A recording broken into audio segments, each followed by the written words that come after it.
já venho falando há bastante tempo por aqui sobre a importância e a vantagem da aposentadoria da pessoa com deficiência, seja a aposentadoria por tempo de contribuição ou seja a aposentadoria por idade, que são os dois tipos de aposentadoria para a pessoa com deficiência previstas atualmente na legislação.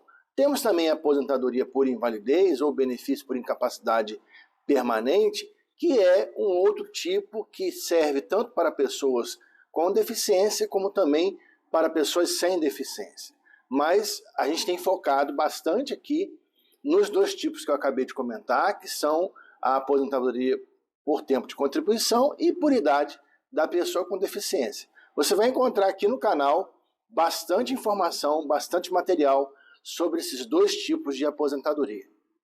Mas durante esse processo, que a gente vem trabalhando há muitos anos já com esse tipo de aposentadoria para pessoas com deficiência, a gente tem notado uma grande dificuldade dessas pessoas para saberem exatamente quando é o melhor momento e qual seria o valor dessa aposentadoria por conta de uma série de problemas que elas encontram para saber dessas informações. O principal problema é que, em relação àquelas pessoas que estão ligadas ao INSS, que são do regime geral da Previdência Social, nós temos hoje uma dificuldade muito grande porque o site ou o aplicativo do INSS não leva em consideração o tempo da deficiência, portanto não temos uma informação oficial do INSS, pelo menos nesse aplicativo, nesse site, de quando as pessoas podem aposentar e com qual valor. Para aqueles que são servidores públicos, municipais, estaduais ou federais, os órgãos também não têm essa informação sistematizada e, a maioria das vezes, eles sequer conhecem os funcionários desses órgãos que precisariam dar essa informação para as pessoas com deficiência, servidores públicos, desconhecem a legislação em relação a esse assunto. Então, a gente criou aqui estudo de viabilidade para a aposentadoria da pessoa com deficiência. É sobre isso que eu vim falar aqui com você nesse vídeo hoje. Vou te mostrar como funciona para que você possa ficar tranquilo na hora que for precisar saber dessas informações em relação à sua aposentadoria. Tá bom? Então acompanha comigo até o final para que você saiba exatamente o que fazer para saber qual é o melhor momento com o melhor valor para você aposentar como pessoa com deficiência, ok? Vamos lá?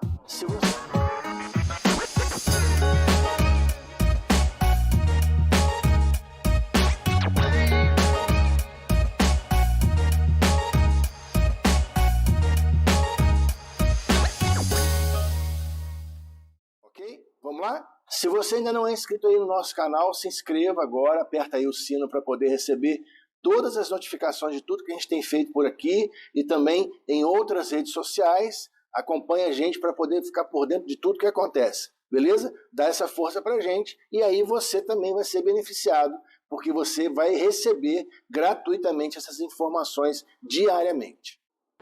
Em primeiro lugar, eu quero apresentar para você o que é o EVA-PCD. Esse nome é um nome que a gente inventou aqui, que é uma sigla que representa estudo de viabilidade para a aposentadoria da pessoa com deficiência, que nada mais é que um estudo completo com vários itens, né, que inclui vários itens, para que a gente possa fazer o enquadramento correto da pessoa, as avaliações corretas, para que possamos, ao final, demonstrar a essa pessoa qual é o melhor momento para que ela possa aposentar e com o melhor valor de aposentadoria. Que a aposentadoria da pessoa com deficiência é a mais vantajosa dentre todos os tipos de aposentadoria que existem hoje no Brasil. Isso nós já sabemos, a gente já falou isso aqui bastante. Você pode procurar aí no canal, nós temos muito material sobre isso, vídeos, lives inteiras falando sobre isso. O grande problema, como eu falei no início do vídeo, é saber quando isso é possível, quando esse momento da aposentadoria é possível, se é possível, na verdade, porque tem muitas pessoas com deficiência que, apesar de terem a deficiência, não vão conseguir a aposentadoria por algumas razões, eu vou explicar aqui agora, e qual seria o valor dessa aposentadoria. Porque, na verdade, hoje existem vários tipos de possibilidade de aposentadoria. Então, nessa hora de tomar essa decisão, que é uma decisão para o resto da vida, qual é o melhor tipo dentre os existentes? Qual é aquele tipo que vai dar menos dor de cabeça para você? Qual é aquele tipo que vai te dar o valor mais vantajoso, o maior valor de todos, entre todas as possibilidades? Então, só para dar um exemplo para você, esses dias a gente estava fazendo aqui um estudo de viabilidade para a aposentadoria de uma pessoa com deficiência, e nós descobrimos que ela tinha 6 possibilidades de aposentadoria. Obviamente, a gente apontou para ela qual seria o mais vantajoso. Não adianta ela ficar com uma aposentadoria que não é financeiramente vantajosa para ela, correto? Então, eu mostrei para ela 6 opções e mostrei qual era a mais vantajosa. Então, é assim que funciona o EVA-PCD, Estudo de Viabilidade da Pessoa com Deficiência.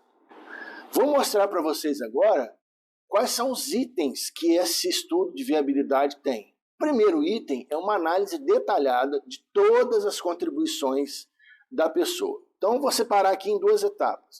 O pessoal do INSS, do Regime Geral da Previdência, de cada 10 extratos de contribuição que a gente pega para analisar, 10 contém erros. Erros que são provocados pelo próprio segurado, erros que são provocados pelas empresas que mandam as informações para o INSS, erros que são provocados pelo próprio INSS. Então, antes eu falava que de cada 10, 9 tinham erros. Hoje eu não consigo mais falar isso, porque todos têm erros. E esses erros são reparáveis, são sanáveis. Então, antes de fazer o pedido de solicitação da aposentadoria, é necessário reparar todos esses erros. Erros do tipo informação que falta, data de saída de um registro que está em branco, tem que ser completado, contribuições que não foram computadas pelo INSS, períodos que não foram computados, registros que não foram computados, tudo isso precisa ser acertado antes mesmo do pedido da aposentadoria, porque senão, evidentemente, se faltar um período ou se faltar salários de contribuição ali, o seu tempo de contribuição, o valor da sua aposentadoria vai ser comprometido. Então, não tem razão de você fazer um pedido de aposentadoria com informação que é favorável para você, faltando. Concorda comigo ou não? Então, a primeira coisa que a gente faz é essa análise detalhada desses extratos de contribuição, e isso vale também para o pessoal que é servidor público. A gente pega as fichas financeiras, faz a comparação se está tudo registrado direitinho, se essa pessoa tinha também contribuições para o INSS, algum período que ficou faltando, se precisa ser feito algum tipo de averbação ou correção antes mesmo de fazer o pedido da aposentadoria do servidor público, se essa pessoa já tem direito ao abono de permanência, isso é muito importante, se é o momento correto dela pedir aposentadoria ou já pediu abono de permanência, aguardar um pouquinho, porque pode ter um triênio aí, um benefício daqui a um ano e pouco, e ela pode melhorar o valor da aposentadoria dela. Quando que ela entrou no serviço público para ver se ela vai ter direito à integralidade e paridade. Todas essas situações a gente avalia nesse primeiro item. O segundo item que a gente faz no estudo é justamente fazer todos os cálculos possíveis para todos os tipos de aposentadoria, não só a aposentadoria da pessoa com deficiência. Eu volto a repetir, a aposentadoria da pessoa com deficiência atualmente é o tipo mais vantajoso que existe dentro da legislação brasileira previdenciária. Mas pode ser que, na combinação dos fatores de cada pessoa, algum outro tipo possa vir a ser mais vantajosa, por alguma razão que não é possível eu falar aqui agora, porque cada pessoa, cada história de trabalho tem as suas variáveis. Então, eu já fiz aqui estudos de viabilidade de aposentadoria de pessoas com deficiência que a melhor opção foi por tempo de contribuição comum, foi por idade comum, e não da pessoa com deficiência. Por quê? Porque talvez ela não tivesse o tempo de deficiência suficiente para alcançar um benefício melhor. Então a gente tem que fazer caso a caso. Eu ontem, numa live aqui no canal, a live do dia 8 de março, eu fiz uma apreciação durante a live dizendo que é muito difícil, praticamente impossível, respondendo uma dúvida lá de uma pessoa que estava assistindo a live, apontar para uma pessoa que disse que tinha tantos anos de idade, tantos anos de contribuição e tinha deficiência há tanto tempo. Eu falei com ele, olha, é impossível dar essa informação assim, sem que seja feita uma análise detalhada de todas as contribuições, todos os cálculos possíveis. Dentro das atuais regras da Previdência, e especialmente depois da reforma, em 2019, nós temos muitas variáveis para serem analisadas em termos de cálculo.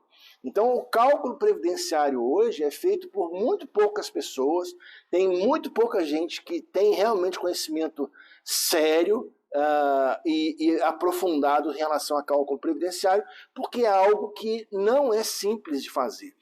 Não é nem o cálculo em si que não é simples, o problema é entender o mecanismo do cálculo para cada tipo de benefício, para cada tipo de aposentadoria. Quando a pessoa realmente entende como funciona essa situação, ela vai ajudar outras pessoas, ela vai ajudar aquela pessoa com deficiência a encontrar um benefício mais vantajoso. Isso é o que sempre acontece. E o resultado eficiente de um cálculo feito eficientemente é encontrar o melhor valor de aposentadoria no melhor momento para aquela pessoa. Esse é o resultado que mais interessa para todo mundo. O terceiro item, que é um item importantíssimo, na minha opinião é o mais importante, em se tratando de aposentadoria da pessoa com deficiência, seja do regime próprio ou seja do regime geral, INSS ou servidores públicos, tá? É a avaliação da documentação médica dessa pessoa. O que acontece? Um dos maiores obstáculos para se conseguir a aposentadoria da pessoa com deficiência é justamente o enquadramento dessa pessoa como pessoa com deficiência, e se a opção melhor para ela for a aposentadoria por tempo de contribuição, nós temos a questão do grau, né? Leve, moderado ou grave. E nós sabemos que o momento da perícia médica e a perícia social é o mais crítico. Se você quiser saber maiores detalhes sobre essa situação, das dificuldades que as perícias médicas e sociais ou avaliação biopsicossocial, como você quiser chamar, trazem para as pessoas com deficiência atualmente, assista a live de ontem, do dia 8 de março, porque eu fiz uma exposição detalhada dessa questão, e também aqui no canal tem bastante material sobre esse assunto, você vai encontrar com facilidade. Mas, para que a pessoa chegue na perícia, chegue na avaliação, bem munida, com documentação robusta, que possa provar a condição da deficiência, o grau da deficiência, o tempo da deficiência, a gente faz essa avaliação técnica, inclusive em alguns casos a gente faz isso com apoio de médicos peritos, para que a pessoa possa chegar nesse momento já bastante robustecida dessa documentação, para que isso seja um facilitador. Mesmo assim, a gente sabe, é uma realidade, as perícias hoje em dia são tão complicadas, são tão desajustadas em relação ao atual conceito de pessoa com deficiência, que a grande maioria das pessoas acabam tendo seus pedidos rejeitados por conta desse ponto da perícia. Mas a gente tem feito um trabalho dentro desse estudo para reforçar a documentação, para encontrarmos a melhor documentação para a pessoa, para que isso seja um facilitador na hora de conseguir o benefício da aposentadoria da pessoa com deficiência. Quarto item é um item também essencial. A gente faz uma entrevista por videoconferência ou presencial com a pessoa, para que nós possamos fazer três coisas. A primeira coisa é conversarmos exatamente sobre a deficiência, o quando começou, o que aconteceu, se tem algum fato que possa ser relevante para a gente construir tudo que vai ser importante para fazer prova dessa aposentadoria em relação a essa deficiência. Se foi algum tipo de acidente, se foi algum tipo de doença, desde quando que essa pessoa tem a documentação médica com ela, e verificar se na documentação médica que ela já enviou tem mais algum detalhe, tem mais algum ponto. Geralmente a gente tem feito muito a pessoa não tem toda a documentação completa, a gente indica ela para voltar no médico que acompanha, e na hora da consulta lá com o médico me liga, e aí eu converso com o médico explicando o que é necessário para que conste ali daquele documento, claro, né, tudo isso de forma ética, para que o médico possa entender se ele pode ou não colocar isso num documento e para poder também ajudar a pessoa com deficiência na hora dessa questão da aposentadoria. E geralmente a gente tem feito isso, tem sido muito legal, a grande maioria dos médicos nos atendem com muita gentileza, entendem qual é a nossa necessidade do ponto de vista jurídico e acabam colocando lá no documento, lógico, dentro da ética médica, dentro da realidade, ninguém faz nada que seja irreal, porque o risco de um médico atestar uma situação que é falsa é muito grande para ele, ninguém vai fazer isso, obviamente. Mas tem ajudado muitas pessoas nesse sentido com essa entrevista. O segundo objetivo da entrevista é uma conversa em relação a todo o período de trabalho dele, porque na maior parte dos casos faltam algumas informações lá nos extratos, seja do INSS, seja dos servidores públicos, especialmente quando se trata de pessoa que tem atividade especial, que trabalhou com insalubridade, com periculosidade, as mulheres quando ficam grávidas e saem de licença maternidade, isso às vezes não consta lá, período em exército, período de escola técnica remunerada, outras situações que podem agregar tempo de contribuição e salário de contribuição para que a possibilidade de diminuição de tempo para essa aposentadoria aumente e também o valor dessa aposentadoria aumente. Então, tudo isso a gente faz nessa entrevista para que possa comparar não só a documentação que já havia sido enviada, mas agora com uma conversa pessoal com a pessoa que está interessada na aposentadoria. No final dessa entrevista, então esse seria o quinto item, a gente elabora um relatório fazendo uma demonstração do tempo de contribuição que essa pessoa tem, se já alcança ou não algum tipo de aposentadoria, em especial os dois tipos principais de aposentadoria da pessoa com deficiência, por idade ou por tempo de contribuição. No tempo de contribuição, no grau leve, moderado ou grave, quando que isso seria possível, e também um outro relatório com relação aos valores que essa pessoa tem direito e a partir de quando que ela já pode, então, fazer o pedido da sua aposentadoria. De imediato, daqui a 2 meses, daqui a 1 ano, enfim, a gente envia esse material para a pessoa, assinando esse material como uma responsabilidade da nossa parte, para que a pessoa tenha isso com uma segurança maior. Porque não adianta nada também a gente falar para a pessoa, olha, você tem direito e vai ser daqui a 10 anos ou daqui a 5 anos, e a pessoa não tem uma segurança através de um documento que a gente fez o trabalho e que ela agora tem isso em mãos e pode utilizar isso no momento que ela quiser. Inclusive, a gente envia junto os cálculos que a gente fez também, para que a pessoa possa entender como que a gente chegou naquela conclusão em relação aos valores da sua aposentadoria. Por último, e não menos importante, havendo a possibilidade imediata do pedido da aposentadoria, a gente encaminha para a pessoa todas as orientações necessárias para darmos início ao processo de concessão dessa aposentadoria dela, que é o que mais interessa, né? Então, vamos supor que uma pessoa já tenha condição imediata de pedir a aposentadoria dela, a gente inicia o processo para ela desde o comecinho, acompanha essa pessoa em todas as fases, em tudo que é necessário, até que ela receba a sua primeira aposentadoria e daí para frente ela vai cuidar da vida dela e ser feliz. Esse é o objetivo, então, do EVA-PCD, Estudo de Viabilidade da Aposentadoria da Pessoa com Deficiência. Algumas informações importantes para você agora. André, esse tipo de estudo de viabilidade é só para pessoas com deficiência? Não, serve para todas as pessoas, para todo tipo de aposentadoria, para todo tipo de benefício. Inclusive, a gente tem feito muito esse estudo de viabilidade para possíveis revisões também de aposentadorias ou pensões. Você que é aposentado ou pensionista, não sei se você sabe disso, mas existem hoje, atualmente, mais de 22 tipos de revisão possíveis para poder melhorar a sua aposentadoria. Então, a gente também usa o estudo de viabilidade para chegar a essa conclusão. Se tem direito, se não tem direito, E se tiver direito, para quanto seria aumentada a sua aposentadoria ou a sua pensão e quanto que você teria de atrasados para receber, ok? Outra pergunta que é muito...